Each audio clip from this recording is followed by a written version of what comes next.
नमस्कार, स्वागत है आप सभी का। मैं हूं कृतिका और देश का सबसे भरोसेमंद चैनल डीडी न्यूज पर लेकर हाजिर हूं आपका अपना पसंदीदा शो खबरों का सरपंच न्यूज पंच। और इस कार्यक्रम के जरिए हम आप तक हर रोज वो तमाम खबरें पहुंचाते हैं जिन पर रहती है हम सभी की नजर। और न्यूज पंच के जरिए आज जिन प्रमुख खबरों की करेंगे हम विस्तार से बात। सबसे पहले एक नजर उन प्रमुख खबरों पर डालते हैं। तो आज न्यूज पंच के जरिए सबसे पहली और प्रमुख खबर बिहार से जुड़ी। जी हां, एसआईआर के बाद में अब आज पहली सूची जो ड्राफ्ट मतदाता सूची है वो आज जारी होने वाली है। और इसमें बहुत ज्यादा जरूरी है कि आप अपना नाम जरूर चेक करें समय रहते ही, क्योंकि अगर आपका नाम इसमें नहीं है तो उसके लिए आपको 1 महीने का वक्त भी मिलेगा। तो बताएंगे विस्तार से आपको इस खबर के बारे में। लेकिन इसके साथ ही जो दूसरी प्रमुख खबर है वो है पड़ोसी देश बांग्लादेश से जुड़ी, जहां एक बार फिर से खूनी संघर्ष देखने को मिला है। कई लोगों की मौतें भी इस दौरान हो चुकी हैं। हालांकि जब से बांग्लादेश में सत्ता पलट हुआ है तब से लगातार हिंसा की इस तरह की खबरें सामने आ रही है। बताएंगे इस खबर के बारे में भी विस्तार से आपको। लेकिन इसके साथ ही जो तीसरी प्रमुख खबर है उस पर भी एक नजर डाल लेते हैं। जी हाँ, इस वक्त देश में एक जगह ऐसी है जहां पर 4,500 साल पुरानी चूड़ियां मिली हैं। और सिर्फ चूड़ियां नहीं बल्कि और भी कई सारे सामान पुरातत्व विभाग को मिले हैं। आखिर क्या क्या ये सामान है और भारत में किस जगह पर ये मिले हैं, ये खोज हुई है, बताएंगे इस खबर के बारे में भी विस्तार से आपको। तो चलिए शुरुआत करते हैं आज के न्यूज पंच की प्रमुख खबर के साथ, जहां बिहार में अगले कुछ ही महीनों में विधानसभा के चुनाव होने वाले हैं। और इससे पहले भारत निर्वाचन आयोग ने बिहार मतदाता सूची का विशेष गहन पुनरीक्षण यानी एसआईआर अभियान चलाया। विशेष गहन पुनरीक्षण का प्रारंभिक चरण पूरा हो गया है और अब आज बिहार के मसौदा मतदाता सूची यानी कि ड्राफ्ट वोटर लिस्ट भी जारी की जाएगी। एसआईआर को लेकर विपक्ष लगातार विरोध कर रहा है। यहां तक कि सुप्रीम कोर्ट का भी रुख किया गया पर कोई फायदा नहीं हुआ। अपनी पिछली सुनवाई में कोर्ट ने ड्राफ्ट मतदाता सूची को जारी करने से रोकने पर साफ तौर पर इनकार कर दिया था। फिलहाल अब आज जो लिस्ट आने वाली है उसमें आपका नाम है या नहीं, ये आप कैसे और कहां पर चेक कर सकते हैं। और अगर गलती से आपका नाम इस लिस्ट में से हट गया है, इस लिस्ट में नहीं है, तो कैसे आप अपना नाम इसमें जुड़वाएं, बताएंगे आपको। साथ ही करेंगे चर्चा अपने संवाददाता से। लेकिन उससे पहले आपको दिखाते हैं एसआईआर के बाद पहला ड्राफ्ट। तो जी हां, एसआईआर के बाद ये पहला ड्राफ्ट आने वाला है और वोटर लिस्ट रिवीजन के बाद ड्राफ्ट ये जारी किया जाएगा। आज वो तारीख है और चुनाव आयोग की जो ऑफिशियल वेबसाइट है उस पर ये उपलब्ध होगा, वहां पर आप चेक कर सकते हैं। इसके साथ ही आपको बता दें कि 2 अगस्त से लिस्ट में आप अपना नाम को चेक कर सकते हैं, यानी कि कल से आप अपना नाम इस लिस्ट में चेक कर सकते हैं। आज से जारी कर दिया जाएगा। 92% मतदाताओं ने इन्यूमरेशन फॉर्म जो है उसे भरा है और ऐसे में 12 पार्टियों को भी जो इसकी डिजिटल कॉपी है इस पूरी सूची की, मतदाता सूची की, वो डिजिटल कॉपी 12 पार्टियों को उपलब्ध कराई जाएगी। इसके साथ ही कल से लेकर के 1 सितंबर तक आप अपनी कोई भी आपत्ति है तो उसे भी आप दर्ज करा सकते हैं। फिर चाहे वो नाम जुड़वाना हो, नाम बदलवाना हो या एड्रेस चेंज कराना हो, ये तमाम आपत्तियां आप दर्ज करा सकते हैं। जिसके बाद में अब अगली फाइनल सूची जो है वो 1 महीने बाद यानी 30 सितंबर को आएगी। और इसी साल बिहार विधानसभा का चुनाव भी होना है और ऐसे में हर किसी की नजर इस पर लगातार बनी हुई, जहां विरोध भी लगातार एसआईआर का शुरू से किया जा रहा था। यहां तक कि सुप्रीम कोर्ट का भी इसको लेकर रुख किया गया, लेकिन सुप्रीम कोर्ट ने इस सूची के आने पर सीधे तौर पर इनकार कर दिया कि हम इस पर किसी प्रकार की कोई रोक नहीं लगा रहे हैं। लेकिन ये सूची के आने के बाद में कल ये सूची आप सभी के सामने आ जाएगी। कहां पर और कैसे आप इस पर अपना चेक कर सकते हैं वो आपको बताते हैं। इसमें सबसे पहले आप बीएलओ की तरफ से आप मदद ले सकते हैं। इसके साथ ही चुनाव आयोग की जो ऑफिशियल वेबसाइट है voters.eci.gov.in पर आप जाकर के अपना नाम चेक कर सकते हैं। वेबसाइट पर आप अपना वोटर आईडी कार्ड का जो नंबर है वो डाल करके चेक कर सकते हैं। इसके साथ ही एपिक नंबर जो है उसे डालकर आप अपने नाम इस सूची में चेक कर सकते हैं। इसके साथ ही आपको बता दें कि इलेक्शन कमीशन ऑफ इंडिया की वेबसाइट पर मोबाइल नंबर के जरिए भी आप अपना नाम इस लिस्ट में चेक कर सकते हैं। लेकिन अगर आप बिल्कुल भी डिजिटल तरीके पे अगर आप नहीं कर सकते, किसी प्रकार की कोई परेशानी है, तो आप डायरेक्ट बीएलओ के पास में जाकर के आप अपना नाम चेक कर सकते हैं। और अगर इस लिस्ट में आपका नाम नहीं है तो आपको इस लिस्ट में नाम जुड़वाने के लिए क्या करना है। अगर गलती से आपका नाम कट गया तो वो आपको बताते हैं 1 सितंबर तक सुधार के लिए दावे और आपत्तियां निमंत्रित हैं, जिसमें 2 अगस्त से लेकर 1 सितंबर तक पूरे राज्य में इलेक्शन कमीशन के कैंप जगह जगह पर लगाए जाएंगे। हर रोज सुबह 10 बजे से लेकर के शाम 5 बजे तक ये कैंप लगाने का ये समय है, जहां पर आप जाकर के अपनी आपत्ति और अपना नाम जुड़वाने के लिए वहां पर अपना फॉर्म भर सकते हैं। इसके साथ ही इस बार खास बात यह है कि इस एक महीने के दौरान रविवार हो या फिर कोई भी त्योहार हो या 15 अगस्त हो, हर दिन ये कैंप लगेंगे सुबह 10 बजे से शाम 5 बजे तक। एक भी दिन इन कैंप की छुट्टी नहीं होगी। इसके साथ ही 18 से ऊपर के जो नए वोटर हैं वो फॉर्म 6 को भरकर अपना आवेदन दे सकते हैं। फॉर्म 8 के जरिए नाम, पता या फिर किसी भी अन्य विवरण में आप अपना सुधार करा सकते हैं। तो ये लिस्ट जो है वो कल हम सभी के सामने आ जाएगी। आज इसे जारी किया जाना है। इसी के साथ लेकिन इस लिस्ट के जारी होने से पहले ही मुख्य चुनाव आयोग की तरफ से एक मैसेज भी दिया गया। एसआईआर के आदेशों के पैरा 7(4) के अनुसार बिहार की मसौदा मतदाता सूची शुक्रवार 1 अगस्त 2025 को voters.eci.gov.in पर अपलोड की जाएगी और इस पर प्रकाशित की जा रही है। ये बात उनकी तरफ से कही गई। इसके साथ ही उन्होंने आगे कहा कि बिहार के मुख्य निर्वाचन अधिकारी यानी सीईओ और 243 निर्वाचक निबंधन अधिकारी ERO उस विधानसभा क्षेत्र के किसी भी मतदाता या बिहार के किसी भी मान्यता प्राप्त राजनीतिक दल की 1 अगस्त से 1 सितंबर 2025 तक आगे आकर किसी भी छूटे हुए पात्र मतदाता के नाम जोड़ने या फिर किसी भी अपात्र मतदाता के नाम हटाने या मसौदा मतदाता सूची में किसी भी प्रविष्टि में सुधार के लिए दावे और आपत्तियां देने के लिए आमंत्रित करेंगे। ये तमाम जो मैसेज दिया गया है वो दिया गया है भारत के मुख्य चुनाव आयुक्त की तरफ से, ज्ञानेश कुमार की तरफ से। हमारे साथ हमारे सहयोगी मधुरेश नारायण जुड़ रहे हैं पटना से, सीधा उनका रुख करते हैं। मधुरेश, लगातार एसआईआर की प्रक्रिया जब से शुरू हुई है तब से विपक्ष की तरफ से तमाम विरोध प्रदर्शन किए गए। काफी तस्वीरें हमने विरोध प्रदर्शन की देखी, यहां तक कि सुप्रीम कोर्ट का भी रुख किया गया, लेकिन उसका कोई फायदा नजर नहीं आया और सुप्रीम कोर्ट ने भी इस जो ड्राफ्ट सूची आने वाली है उस पर रोक लगाने से साफ इनकार कर दिया था, जिसके बाद अब आज वो तारीख है जब ड्राफ्ट सूची जारी की जाएगी। मधुरेश। हाँ बिल्कुल, देखिए इस पूरे मामले में ना विपक्ष का दोहरा रवैया देखने को के लिए मिला। एक तरफ विपक्ष जो है वो सदन में लगातार इस मुद्दे को लेकर के हंगामे कर रही है, दूसरी तरफ लगातार बयानबाजी और भ्रम की स्थिति फैलाने की कोशिश की जा रही है। वहीं जो पॉलिटिकल पार्टीज हैं, जो विपक्ष की पार्टीज हैं, उनके भी कार्यकर्ता BLOs के तौर पर सेवा देते हुए इस पूरी SIR की प्रक्रिया में अपनी बड़ी भूमिका निभाई है।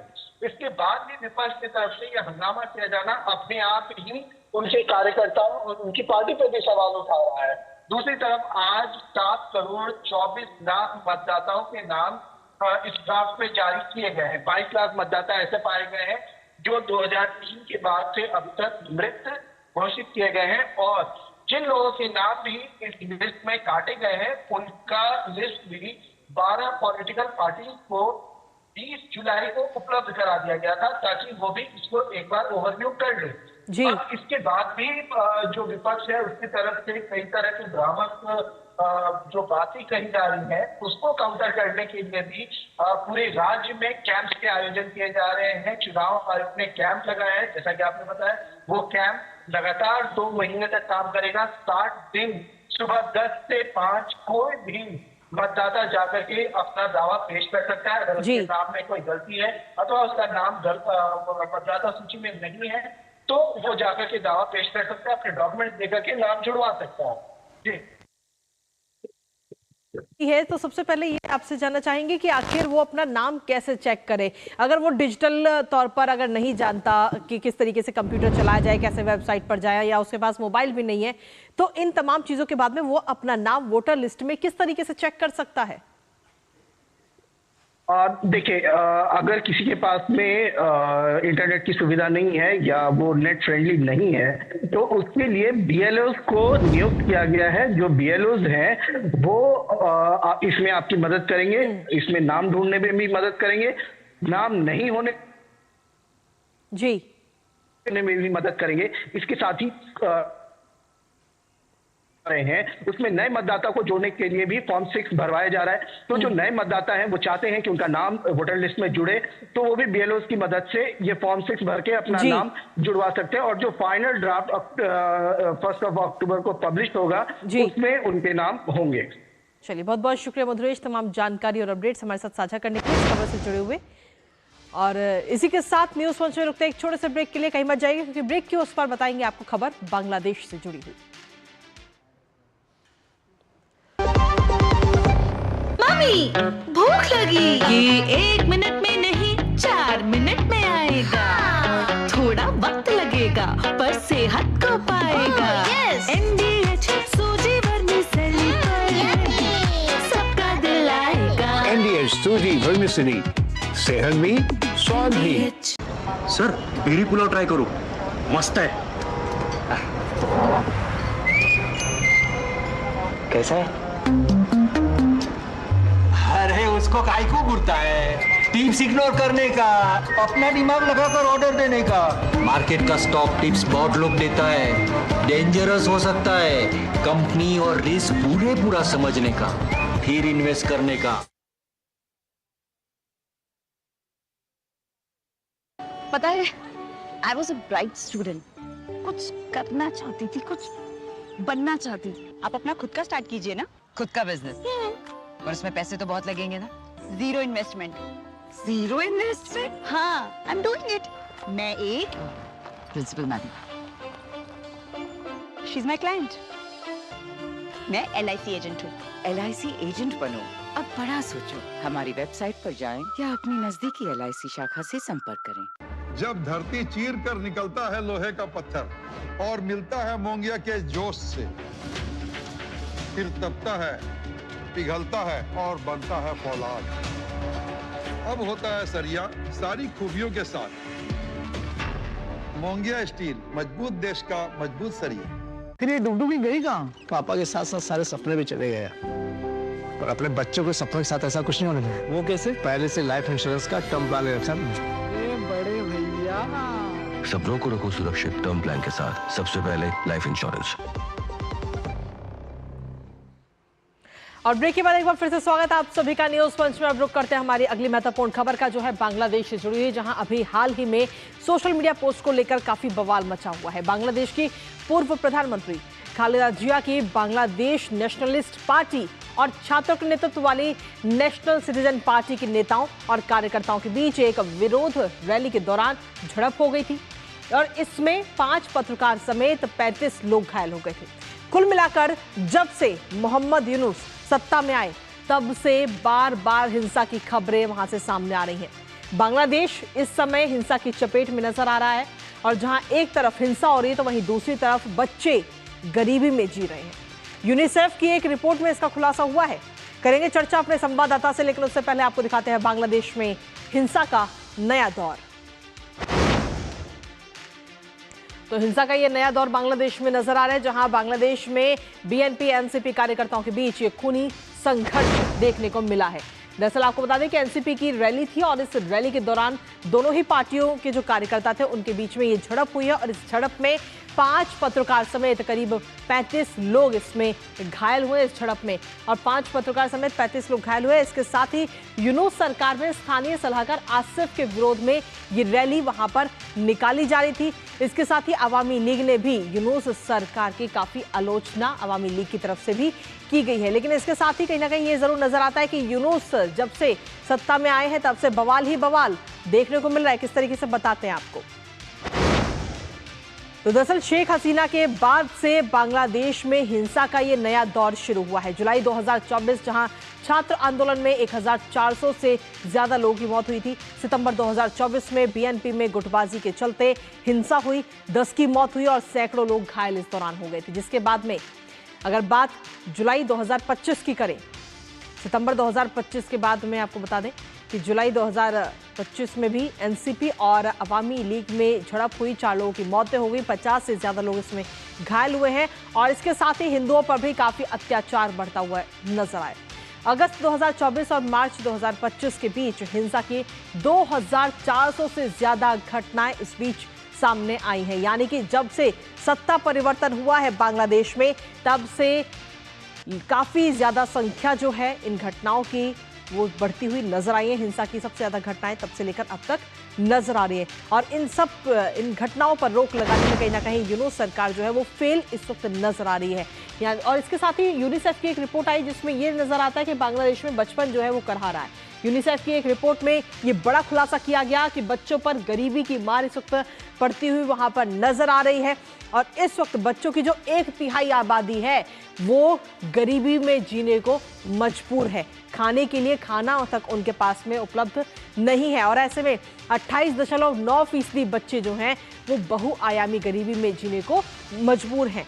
इसके साथ ही वयस्कों की अगर हम बात करें, जो बड़े लोग हैं उनकी अगर हम बात करें तो 21.44% की तुलना में बच्चों पर ज्यादा असर इसका पड़ता हुआ नजर आ रहा है। ऐसे में देखना होगा कि बांग्लादेश के हालात आखिर कब तक सुधर पाते हैं। हमारे साथ हमारे सहयोगी नवल सिंह परमार इस वक्त जुड़ रहे हैं फोन लाइन पर, सीधा उनका करते हैं। नवल सिंह, क्या कुछ ताजा अपडेट है आपके पास में? क्योंकि बांग्लादेश में एक तरफ जहां सत्ता परिवर्तन के बाद में हिंसा का ये नया दौर शुरू हुआ है, तो वहीं दूसरी तरफ यूनिसेफ की जो ये रिपोर्ट सामने आई उसमें एक बड़ा खुलासा भी बच्चों को लेकर किया गया। नवल सिंह परमार जी, बांग्लादेश का अभी का जो सिचुएशन देखा जाए तो आर्थिक सिचुएशन बहुत ही खराब होता जा रहा है। पिछले एक साल में जो बैंकिंग सेक्टर हो या फिर उनका निर्यात हो या मैन्युफैक्चरिंग सेक्टर हो, सब में कहीं ना कहीं उसका लॉ एंड ऑर्डर का पुअर सिचुएशन होने की वजह से काफी मार पड़ा है। तो उसको देखा जाए तो इन्फ्लेशन बढ़ा है, साथ में जी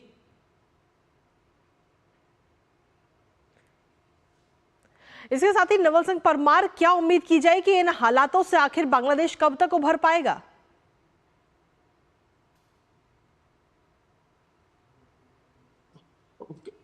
कहना मुश्किल है कितना समय लगेगा, कब तक उभरेगा, लेकिन अभी सिचुएशन जो है डे बाय डे खराब होता जा रहा है। वो मेन जो है चिंता का विषय है। अभी एक रिपोर्ट अभी मैं और पढ़ रहा था जी कि जो पिछले एक महीने में 16 लोगों की जान मॉब वायलेंस में, मॉब लिंचिंग में गई है। तो आप उससे अंदाजा लगा सकते हैं कि लॉ एंड ऑर्डर का क्या सिचुएशन है। और 51 अनआइडेंटिफाइड बॉडी रिकवर हुआ है। ये मीडिया रिपोर्ट के जो कंपाइल्ड रिपोर्ट है उसके ऊपर मैं बता रहा हूं कि 16 मॉब लिंचिंग। तो यहाँ पे जो लोगों का सेफ्टी जो है, वैसे भी अगर दिन में, रात को तो उनको मुश्किलें है ही, लेकिन कहीं कहीं दिन में भी लोगों को अपना जो है सलामती महसूस नहीं कर रहे हैं। ये सिचुएशन लॉ एंड ऑर्डर का है। उसमें पॉलिटिकल पार्टीज का भी इंटरनल जो है टर्फ वॉर चल रहा है। बीएनपी, एनसीपी, जमात और अवामी लीग पॉलिटिकल पार्टी में भी कहीं ना कहीं इंटरनल, और साथ में जो एक सबसे बड़ा यहाँ पे देखने को मिल रहा है वो है एक्सटोर्शन। तो एक्सटोर्शन का प्रमाण भी काफी बढ़ा हुआ है। तो उसमें जो लोकल लेवल पे पॉलिटिकल पार्टी से उनके लीडर अपना जो ओपोजिशन के जो सत्ता में नहीं, जैसे खास करके अवामी लीग के लोग और जो बिजनेस पीपल जो है उसका भोग बन रहे हैं। उनका एक्सटोर्शन हो रहा है, नहीं दे रहे, पैसा नहीं दे रहे, तो उनका कहीं ना कहीं मर्डर वगैरह हो रहा है। ऐसी घटनाएं काफी बनी है। उसमें साथ में माइनॉरिटी के रिलेटेड वायलेंस भी है। अभी 2 दिन पहले ही एक इंसिडेंट हुआ रंगपुर डिवीजन में, नॉर्थ बांग्लादेश में, जहाँ पे ब्लास्फेमी के केस में सोशल मीडिया पे किसी के नाम पे कोई पोस्ट वायरल करवा देता है और उसके बाद जो है गुट बना के फैनेटिकल एलिमेंट जो रिलीजियस फंडामेंटलिस्ट जो है वो माइनॉरिटी के घर पे अटैक करते हैं, उनका घर जला देते हैं, लोगों को पीटते हैं। तो उस टाइप का केसेस भी काफी जो है डे बाय डे बढ़ता जा रहा है। तो लॉ एंड ऑर्डर का सिचुएशन देखा जाए, एक साल के बाद देखा जाए तो पिछले 6 महीने से तो डेली बेसिस पे उसमें लॉ एंड वायलेंस की घटनाएं बढ़ती जा रही है। तो वो एक चिंता का विषय है और उसकी जो असर है वो इकोनॉमी के ऊपर, लोगों के जीवन धोरण के ऊपर उसका जायज है को असर पड़ेगा। बिल्कुल नवल सिंह, और इसका सीधा असर जो पड़ रहा है उसका एक रिपोर्ट में भी खुलासा किया गया है। यूनिसेफ की जो एक रिपोर्ट आई है कि बच्चे इस वक्त वहां पर गरीबी में मजबूर है, गरीबी में जीने के लिए खाना तक उनके पास नहीं है। जहां एक तरफ सरकार जो है अपने देश में जो छोटे बच्चे हैं उनके भविष्य को सुधारने के लिए तमाम योजनाएं चलाती है, वहीं बांग्लादेश में हालात इसके बिल्कुल उलट नजर आते हैं। नवल सिंह जी, यूनिसेफ का रिपोर्ट के हिसाब से 10 में से 3 बच्चे ऐसे हैं जो मल्टी डायमेंशनल पॉवर्टी का सामना कर रहे हैं। तो ये एक जो है इतना पॉपुलेशन वाला कंट्री है, उनका जो रिसोर्सेज है वो लिमिटेड है। अगर उनका इकोनॉमी जो है mainly manufacturing based, RMG sector based है, अगर वो ढंग से ठीक से काम नहीं करेगा तो उनको जो है पॉवर्टी तो और बढ़ेगा, अनएम्प्लॉयमेंट और बढ़ेगा, इन्फ्लेशन और बढ़ेगा। और दूसरी बात बांग्लादेश के लोग जो है लेबर फोर्स एक्सपोर्ट करती, मतलब उनके लोग माइग्रेंट लोग जो है बांग्लादेश से बाहर जाके गल्फ कंट्री में, Malaysia, south east Asian country में वगैरह में जाके वो अब रोजगार लेते थे, वहां से रेमिटेंस भेजते थे। लेकिन पिछले 1-1.5 साल से आप देखेंगे तो उसमें ये परिवर्तन आया कि काफी सारे देश जो है बांग्लादेश के जो सिटीजन्स है उनको वीजा देने से मना कर रहे हैं, क्योंकि कभी मलेशिया का इंसिडेंट अभी हुआ कि बांग्लादेश के कुछ 60+ लोग जो है जो बांग्लादेश से मलेशिया गए थे, वो कहीं ना कहीं आईसिस जैसी एक्टिविटी में, आतंकवादी एक्टिविटी के साथ उनका कहीं ना कहीं कनेक्शन सामने आया। तो उससे जो है बांग्लादेश के जो यूथ जो है बाहर जाना चाहते हैं, उनको वीजा रिलेटेड काफी जो है मुश्किल का भी सामना करना पड़ रहा है। वो भी उनकी इकोनॉमी के उनके 2 मेन आयाम है, एक है आरएमजी सेक्टर का एक्सपोर्ट और दूसरा है रेमिटेंस। जो वहां उनके जो लेबर है बाहर जो काम कर रहे हैं वो लोग रेमिटेंस भेजते हैं, उसी के बेस पे बांग्लादेश का इकोनॉमी चलता है। ठीक है, आरएमजी सेक्टर स्ट्रगल कर रहा है और जो लेबर फोर्स है उनका जो। चलिए, बहुत बहुत शुक्रिया नवल सिंह परमार, तमाम जानकारी और अपडेट्स हमारे साथ साझा करने के लिए। इस खबर से जुड़े हुए लगातार इस पर आप अपनी नजर बनाए रखिएगा। और इसी के साथ चलिए अब अगली महत्वपूर्ण खबर का रुख कर लेते हैं। जी हाँ, आपको बता दें कि जहां चूड़ियां, मनके और मिट्टी के बर्तन, जी हाँ, ऐसी ही कुछ चीजें पाकिस्तान की सीमा के पास जोधपुर में मिली हैं। और ये चीजें तबाही के, आपको बता दें कि ये तमाम चीजें जो हैं वो गवाही दे रही हैं कि भारत पाकिस्तान की सभ्यता की सांझी विरासत के बारे में। हाल ही में भारतीय पुरातत्वविदों ने ऐसे ही एक नए स्थल को खोज निकाला है। राजस्थान के जैसलमेर जिले में इस वक्त हजारों साल पुराने हड़प्पा कालीन स्थल के कुछ साक्ष्य मिले हैं। शोधकर्ताओं का यह भी मानना है कि यह जगह हड़प्पा सभ्यता की नगरीय संस्कृति को समझने में नई जानकारी देगी और राजस्थान के इतिहास में एक नया अध्याय जोड़ेगी। इस खोज से यह भी साबित होता है कि थार का रेगिस्तान सिर्फ रेत का मैदान नहीं है, बल्कि एक प्राचीन और समृद्ध सभ्यता का गवाह है। हड़प्पा स्थल में और क्या कुछ खास चीजें मिली हैं बताएंगे आपको, साथ ही करेंगे चर्चा इसकी अहमियत की। लेकिन उससे पहले आपको दिखाते हैं थार रेगिस्तान में ऐतिहासिक खोज।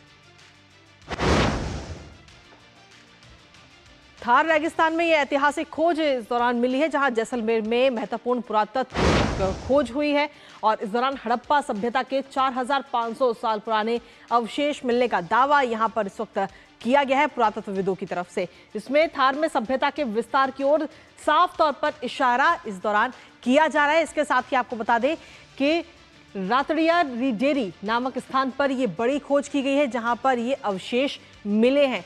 इसके साथ ही रामगढ़ तहसील से लगभग 60 से 70 किलोमीटर की दूरी पर यह जगह स्थित है और इसके साथ ही सादेवाला से 15 किलोमीटर ये जगह दूर है। यानी कि यहाँ पर ये अवशेष मिले हैं और अब इनको लेकर और जांच इस वक्त की जा रही है। इसके साथ ही आपको बता दें कि इंडियन जर्नल साइंस में पब्लिश के लिए फिलहाल रिसर्च पेपर भी इस वक्त भेज दिए गए हैं। और इस दौरान जब ये पूरी खोज हो रही थी उस दौरान वहां पर क्या कुछ मिला है, एक नजर उस पर भी डाल लेते हैं। दरअसल बड़ी संख्या में मृदभांड, टेराकोटा वस्तुएं वहां से बरामद की गई हैं। इसके साथ ही लाल मृदभांड और कटोरे, घड़े, परफोरेटेड जार के टुकड़े वहां से मिले हैं, जिसकी तस्वीर भी एक हम आपको दिखा रहे हैं। मिट्टी से निर्मित चूड़ियां, शंख से निर्मित चूड़ियां वहां से मिली हैं, पत्थर के उपकरण वहां से मिले हैं और इसके साथ ही चट पत्थर से बने हुए ब्लेड वेज आकार की ईंटें भी वहां पर मिली हैं। सामान को पीसने और साथ ही घिसने से संबंधित जो पत्थर है वो भी वहां से मिले हैं। पूरा स्थल के दक्षिणी ढलान पर एक भट्टी मिली है, मोहनजोदड़ो जैसी जगहों से जो कहीं ना कहीं काफी ज्यादा मेल भी खाती हैं ये निर्माण शैली। और चलिए इसी के साथ आपको कुछ तस्वीरें इस वक्त दिखाते हैं वहां की। और ये वो तस्वीरें हैं जहां से ये सभी चीजें बरामद की गई हैं और बताया जा रहा है कि करीब 4500 साल पुराने ये अवशेष हैं और अब इस पर जांच भी की जाएगी आगे इन अवशेषों को लेकर। हमारे साथ हमारे सहयोगी महेश इस वक्त जुड़ रहे हैं, सीधा उनका रुख करेंगे फोन लाइन पर। महेश, क्या कुछ ताजा अपडेट है आपके पास में? देखिए, बिल्कुल ये एक महत्वपूर्ण खोज कही जा सकती है। दावा यही किया जा रहा है कि 4500 वर्ष पुराने अवशेष हैं वो राजस्थान के इस रेगिस्तान से निकले हैं और यहाँ पर लगातार जो है पुरातत्वविद और इतिहासकार हैं वो अपनी यहाँ रिसर्च से इस पर अब जुट गए हैं। लेकिन बड़ी बात अभी ये है कि एएसआई जो है अभी इस जगह पर यहाँ नहीं पहुंची, लेकिन जल्द ही एएसआई भी यहाँ पर पहुंच करके जो दावा किया जा रहा है उसका सत्यापन यहाँ पर कर सकती है। ये जैसलमेर के जो रामगढ़ तहसील है उससे 70 किलोमीटर की दूरी पर रातड़िया की डेरी जो जगह है वो कही जा रही है। अगर इस जगह की मैं बात करूं तो ये पर्टिकुलर जो जगह है वो सेवन घास का एक अलग इलाका जो है वो दिखाई देती है। अगर रेगिस्तान में अगर आप जाते हैं तो यहाँ पर आपको अलग अलग झाड़ियां और इस तरह की शुष्क जो मरुस्थल में पाए जाने वाली जो पादप होते हैं वो मिलते हैं, लेकिन यहाँ पर जो है सेवन घास मिलती है और उसके नीचे दफन जो ये हड़प्पा कालीन संस्कृति की जो विरासत के जो अवशेष यहाँ पर मिल रहे हैं वो वाकई में अभी कौतूहल का विषय बने हुए हैं। और यहाँ के जो स्थानीय निवासी हैं वो लगातार यहाँ पर विजिट करने के लिए पहुंच रहे हैं। कई इतिहासकार जो है जिनकी इसमें बड़ी भूमिका रही है, उदयपुर की कई संस्थाओं के, राजस्थान विश्वविद्यालय के इतिहास विभाग के जो प्रोफेसर हैं जी, वो भी लगातार इसको विजिट करके और इन अवशेषों का मिलान कर रहे हैं और इन मिलान के आधार पर ही ये दावा किया गया। फिलहाल देखिए कोई कार्बन डेटिंग यहाँ पर अभी नहीं हुई है, लेकिन जिस तरह के अवशेष पाए गए जिनमें कि ऐसे कुछ पत्थर के औजार हैं जिनसे कि उस तत्कालीन समय में शिकार के रूप में यूज किया जाता रहा होगा, कुछ ऐसी चूड़ियां मिली हैं जो श्रृंगार की स्त्रियों के श्रृंगार को दर्शाती है वहां पर, और साथ ही में ऐसे चर्ट पत्थर हैं जो ऐसे जार हैं जो कि हड़प्पा कालीन संस्कृतियों के अलावा बाकी जगहों पर जी महेश, उनसे जब आप मिलान करते हैं तो वो समकालीन पाए जाते हैं। इस आधार पर ये दावा है, क्योंकि राजस्थान में अलग अलग जगहों पर पहले भी कई पुरानी संस्कृतियों के दबे होने की बात, हनुमानगढ़ में कालीबंगा की अगर हम बात करते हैं, ये इंडस वैली की तरफ जो है तमाम तरह का जो इशारा है वो यहाँ पर होता है। हाल ही के दिनों में भरतपुर में भी 1700 वर्ष पुरानी एक संस्कृति का डीग में जो है वो यहाँ पर मिलान हुआ था, और उसके बाद में अब ये एक जो खोज है वो इतिहासकारों के लिए यहाँ पर एक रिसर्च का विषय बनी हुई है। कई शोधकर्ता जो है वो यहाँ पर पहुंच रहे हैं और इस विषय पर अभी काफी शोध किया जाना बाकी है, लेकिन जो प्रारंभिक रूप से अभी कहा जा सकता है कि ये 4500 वर्ष पुरानी सभ्यता है, संस्कृति है जो भारत की। बिल्कुल, लेकिन अभी अगर मुख्य तौर पर देखें महेश तो इस पर अभी और शोध होना बाकी है। आप इस पर आप अपनी नजर लगातार बनाए रखिएगा, लेकिन फिलहाल बहुत बहुत शुक्रिया तमाम ताजा अपडेट हमारे साथ साझा करने के लिए। और इसी के साथ फिलहाल न्यूज पंच मुझे और हमारी पूरी टीम को दीजिए अनुमति इस वादे के साथ कि दोपहर 2 बजे फिर होगी आपसे मुलाकात कुछ और महत्वपूर्ण खबरों के साथ। तब तक के लिए नमस्कार।